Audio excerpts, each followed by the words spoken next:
When Josephine was about 12 years old, she accompanied her father, a Nebraska banker, to Colorado, and they were looking over the Rocky Mountain Fuel Company where he had investments.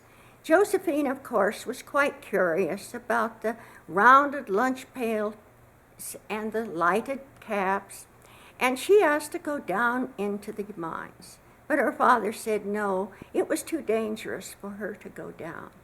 Well, she asked, if it is so dangerous for me to go down, why can the miners go down? Of course, years later, after he never gave her an answer, she did make a difference. Now, when Josephine was at Vassar College, her father moved the family to Denver. He became an active officer at the Rocky Mountain Fuel Company. And Josephine spent her summers working for Judge Benjamin Lindsay at the Denver Juvenile Court. And it was there that she learned how important social workers were. And she decided to go to New York, to Columbia University, and get a master's degree in social work. That was a suitable profession for women at the time. And Josephine, while in New York, worked in the slums and lived in the areas where the poor immigrants were. She actually was a colleague of Frances Perkins, who later became the first woman cabinet member. She was Secretary of Labor for Franklin Roosevelt. Josephine, though, finally left the area of New York and accepted a position with the city of Denver, the first Denver policeman, but she was inspector of the entertainment activities. Now, in Denver, Josephine immediately joined with all of the new progressives. She campaigned for them. Actually, she was the only woman in Colorado who attended Teddy Roosevelt's nomination in Chicago in 1912 when he was nominated on the Progressive Party ticket. And Josephine also became quite interested in Colorado's most violent coal miners' strike. You see, the operators absolutely refused to negotiate with any union at all. And the United Mine Workers of America were attempting to unionize the mines. It became violent, and the tent colony at Ludlow was burned, with 11 children and 2 women who died. And Josephine's sympathies were with them. She ushered the miners' widows to New York City for the United States industrial hearing. And probably her father was more pleased with her when she decided to join Herbert Hoover's Commission on Belgian food relief. You see, when the war broke out in Europe, Belgium was blockaded, and there were starving people.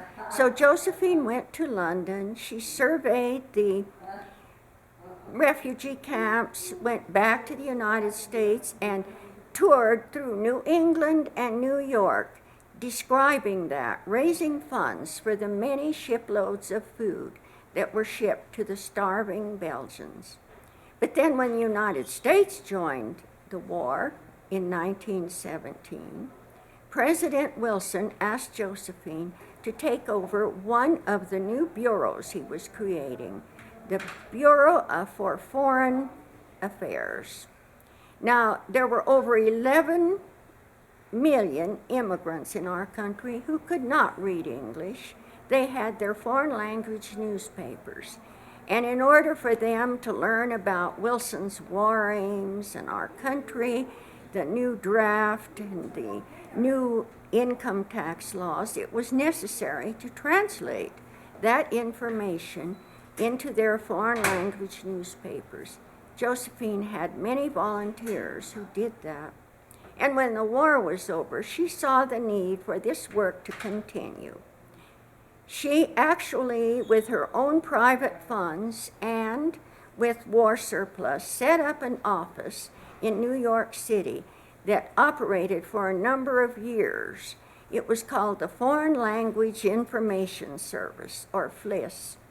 And again, she had volunteers who translated information about the history of our country and how to become a citizen and child welfare and so forth. Then Josephine took her first turn at working in Washington. She was asked to work with the United States Children's Bureau, and she did that in the early 1920s. But then, in 1927, when she inherited her father's considerable shares in the Rocky Mountain Fuel Company, she was very happy to take over. Now, she did not have majority control, and many told her to sell the shares, but she was determined to make a difference. And as a director on the Board of Trustees, she managed to get one of her progressive colleagues, Mr. Merle Vincent, as the new manager. And they were just beginning to think of new things they could do when Colorado's miners all went out on strike again. You see, they never did have a miners' union, and another attempt was being made. She didn't understand what might happen in this strike, and Mr. Vincent offered a pay raise immediately. Now, 100 of the 300 employees at the Columbine mine thought that it would be fine if they could continue working. And Mr. Vincent said, yes, that would be all right, and he would not call in any strike breakers. So you can imagine that the Columbine mine became the main place for the picketers to go daily. As they came in each day to the little town, the company town it was, where the Columbine was, they waved their American flags and sang their songs of solidarity, and it was quite peaceful. Once in a while, they even had coffee and donuts. But then Governor Billy Adams became nervous. What if another violent occurrence like the Ludlow massacre came? So he sent up a contingent of the enforcement guard to the Columbine mine one weekend. And on November 21st, Monday morning, over 300 picketers arrived at the mine, women and children among them. They found the gates closed, and of course they were infuriated. After all, they had paid for the roadway that was in front of this little town of Serene, and they felt they had a right to be there. So they pushed over the gates, and the fighting began. But the guards immediately fired, even with machine guns, and killed 6 miners, wounded over 60, including some women and children. Well, Josephine was distraught about this, and she forced them to destroy the machine guns. She determined to get majority control, and for that, she had to go to her Eastern progressive friends for a loan. When she had the transition sufficient stock to her account, she became the president and hired new personnel. Actually, her new manager was Mr. John Lawson, one of the United Mine Workers recruiters back in 1914. He and Mr. Edward Costigan helped arrange for a new contract, the first genuine contract for miners in Colorado. It was with the United Mine Workers of America, and it allowed the miners to have a share in some of the management. Actually, the miners started selling the coal for Josephine. They had slogans such as "Buy from Josephine" and "Buy Union Dug Coal." So soon, the Rocky Mountain Fuel Company became the second largest company in Colorado, and its miners were the best paid. But then there were problems that she found. As early as 1928, the gas lines came in from Texas. And then there was the Great Depression where the market fell. And yearly, she had the interest, a high interest rate on bonds that had been sold back in the early 1900s for the company to expand. So she went to the bank that had lent to her father, but they refused to loan or have any business with a union bank, and she had to go to her progressive friends in the East once again. Now, Josephine received a lot of publicity as the only woman mine owner, and she often was called to Washington to give an opinion on some of the new regulations and so forth that the New Deal was developing. And with all this publicity, she became well known in Colorado too.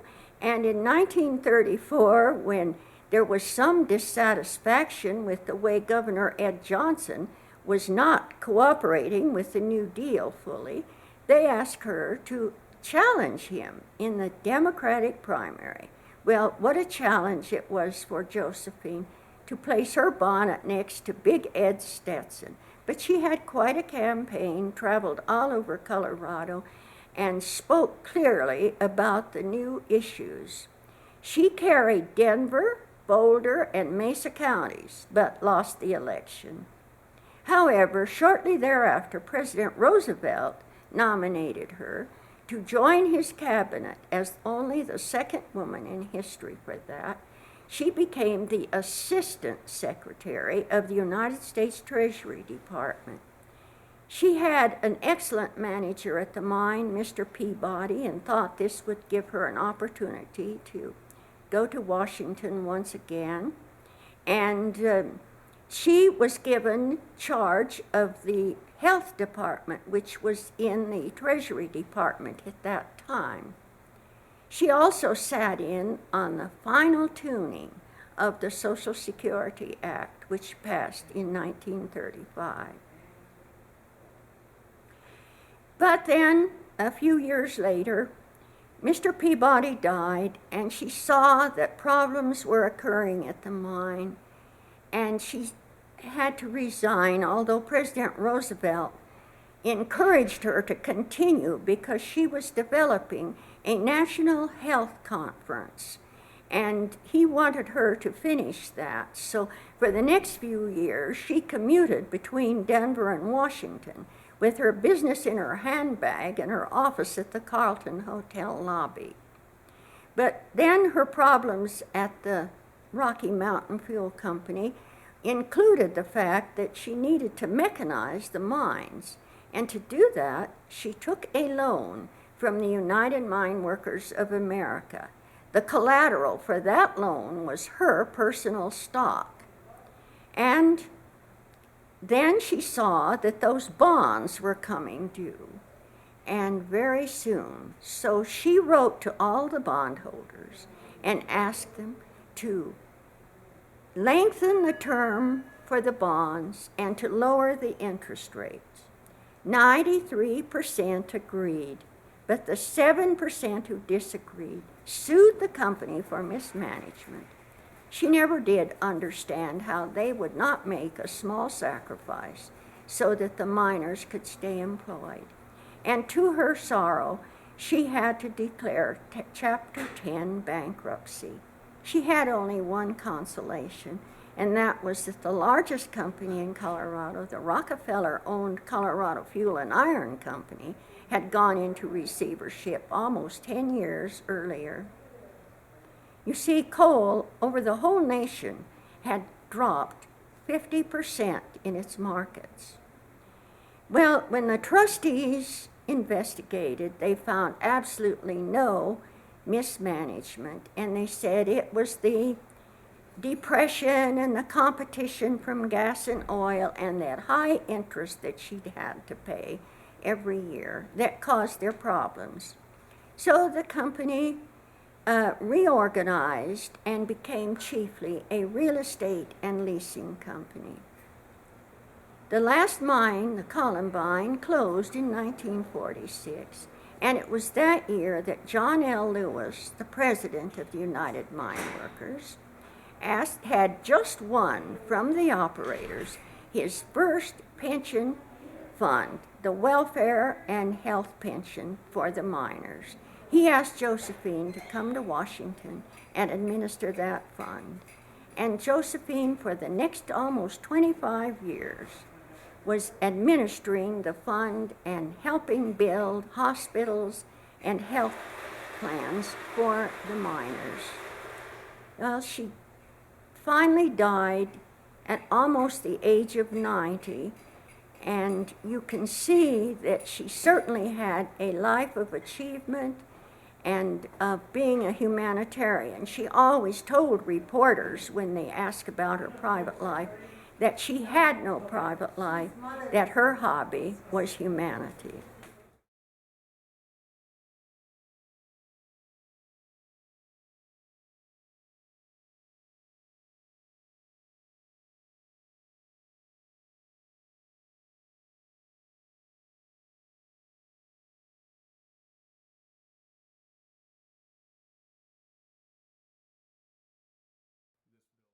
She would be delighted. She would be delighted to see that someone would be providing some help for the elderly, I'm sure. There certainly wasn't. She was so happy with seeing that finally the miners would have a pension and they would have some help. Thousands of disabled miners never had any attention until after 1946 when Lewis won that pension fund from the operators. It had to be paid for by royalty from each ton of coal mined. And many miners were, they worked with Kaiser, for instance, the Kaiser Foundation, in providing cures for some of their injuries that allowed them to finally get out of their houses. They were back in West Virginia. Some of them were up in the mountains and weren't able to get out even until they were given some help. So I'm sure she would have been delighted to see this. What do you think she would think about it being named after her? She didn't. She liked publicity. She loved the fact that when the Eastern headlines would say that a woman unravels an industrial knot or something like that, she enjoyed that. She just liked achievement, but I don't know if she would be thrilled, but probably.